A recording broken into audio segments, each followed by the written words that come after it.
Hello movie lovers, welcome to my channel. ಇವಾಗ ತಾನೇ love mocktail 3 movie ಟ್ರೈಲರ್ನ ಬಿಟ್ಟಿದ್ದಾರೆ. ಇದು ಈ ಡೇಟಿಗೆ ಬರ್ತಿರ್ಲಿಲ್ಲ, ಯಾಕಂದರೆ ಟಾಕ್ಸಿಕ್ ಮೂವಿ ಪೋಸ್ಟ್ಪೋನ್ ಆಗಿದ್ದರಿಂದ ಇವರು ಮಾರ್ಚ್ 19ಗೆ ಬರ್ತಿದ್ದಾರೆ. ಸೊ ಇವಾಗ ಟ್ರೈಲರ್ ಬಿಟ್ಟಿದ್ದಾರೆ.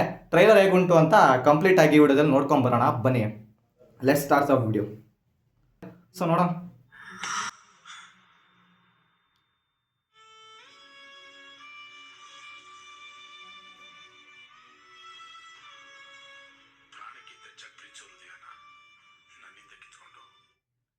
ಪಾರ್ಟ್ 1 ಮತ್ತು ಪಾರ್ಟ್ 2 ಅಲ್ಲಿ ಫುಲ್ ಎಮೋಷ್ನಲ್ ಆಗಿ ಮಾಡಿಬಿಟ್ಟಿದ್ರು.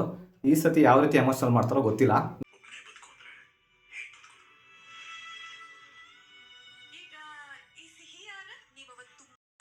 ಕಾಮಿಡಿಗೆ ಮತ್ತೆ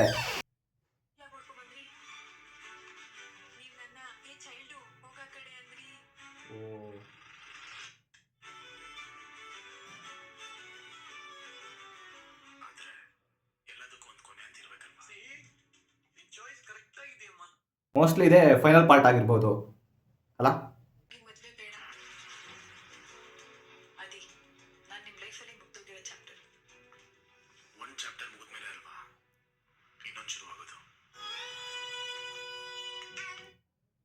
ಈ ಸತಿ ತಂದೆ ಮಗಳ ರಿಲೇಶನ್ಶಿಪ್ನ ತುಂಬ ಚೆನ್ನಾಗಿ ತೋರಿಸ್ತಾರೆ, ಅದು ಪಕ್ಕ.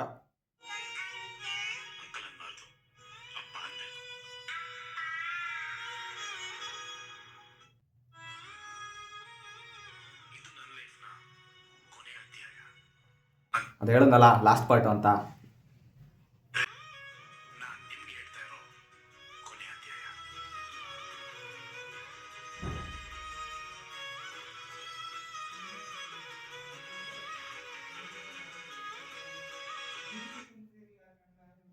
ಈ ಸರಿ ಯಾರು ಹೀರೋಯಿನ್ ಇರ್ಬೋದು ಅಂತ ರಿವೀಲ್ ಮಾಡಿಲ್ಲ, ಡೌಟ್ ಇದೆ. ಹೀರೋಯಿನ್ ಇದ್ರೂ ಇರ್ಬೋದು, ಇಲ್ಲಾಂದ್ರೂ ಇರ್ಬೋದು, ಗೊತ್ತಿಲ್ಲ ಯಾವ ಥರ ಕತೆ ಬರ್ಕೊಂಡಿದ್ದಾರೆ ಅಂತ.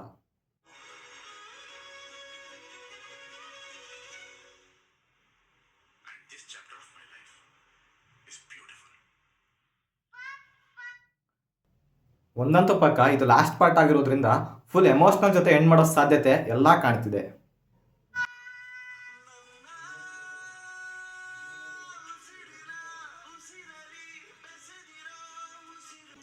ಲವ್ ಮಾಕ್ಟೇಲ್ 3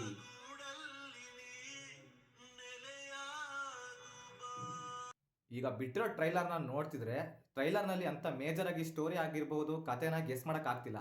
ಯಾಕಂದರೆ ಇದು ಆಲ್ರೆಡಿ ಗೊತ್ತಿದೆ ಏನ ಸ್ಟೋರಿ ಅಂತ. ಈಗ ಸೆಕೆಂಡ್ ಪಾರ್ಟಲ್ಲಿ ಆ ಮಗು ಏನು ಸಿಕ್ಕಿರುತ್ತಲ್ಲ, ಅಲ್ಲಿಂದನೇ ಸ್ಟೋರಿ ಕಂಟಿನ್ಯೂ ಆಗುತ್ತೆ. ಸೊ ಅಲ್ಲಿಂದ ಮುಂದಕ್ಕೆ ಇವರು ಆ ಸ್ಟೋರಿನ ಎಷ್ಟು ಚೆನ್ನಾಗಿ ಬರ್ಕೊಂಡಿದ್ದಾರೆ ಅನ್ನೋದ್ರ ಮೇಲೆ ಸ್ಟೋರಿ ಡಿಪೆಂಡ್ ಆಗಿರುತ್ತೆ. ಈ ಸತಿ ಎಮೋಷನನ್ನು ತುಂಬ ಚೆನ್ನಾಗಿ ಪ್ರೆಸೆಂಟ್ ಮಾಡಿದರೆ ಸಿನಿಮಾ ವರ್ಕ್ ಆಗುತ್ತೆ. ಸೊ ನೋಡಬೇಕು ಆ ತಂದೆ ಮಗಳ ರಿಲೇಶನ್ಶಿಪ್ನ ಯಾವ ರೀತಿ ಬರ್ಕೊಂಡು ಯಾವ ರೀತಿ ಪ್ರೆಸೆಂಟ್ ಮಾಡ್ತಾರೆ ಅನ್ನೋದು ಸಿನಿಮಾ ಮೇಲೆ ಡಿಪೆಂಡ್ ಆಗಿರುತ್ತೆ. ಸೊ ನಾನಂತೂ ನಂಬಿಕೆ ಇಟ್ಕೊಂಡಿದ್ದೀನಿ ಡಾರ್ಲಿಂಗ್ ಕೃಷ್ಣ ಅವರು ಯಾವತ್ತೂ ಡಿಸಪಾಯಿಂಟ್ ಮಾಡೋಲ್ಲ ಅಂತ. ಯಾಕಂದರೆ ಈಗ ಬಂದಿರೋ ಅಂಥ 2 ಪಾರ್ಟ್ಸ್ಗಳು ನನಗೆ ತುಂಬ ಇಷ್ಟ ಆಗಿತ್ತು. ಸೊ ಆದ್ದರಿಂದ ಹೇಳ್ತಿದ್ದೀನಿ. ಸೊ ನೀವೇನಾದರೂ ಈ ಟ್ರೈಲರ್ನ ನೋಡಿದರೆ ನಿಮಗೇನು ಅನ್ನಿಸ್ತು ಅಂತ ಕೆಳಗಡೆ ಕಮೆಂಟ್ ಮಾಡಿ ತಿಳಿಸಿ. ಮತ್ತೆ ಬೇರೆ ವಿಡಿಯೋದೊಂದಿಗೆ ಆದಷ್ಟು ಬೇಗ ಸಿಗುವ. By friends.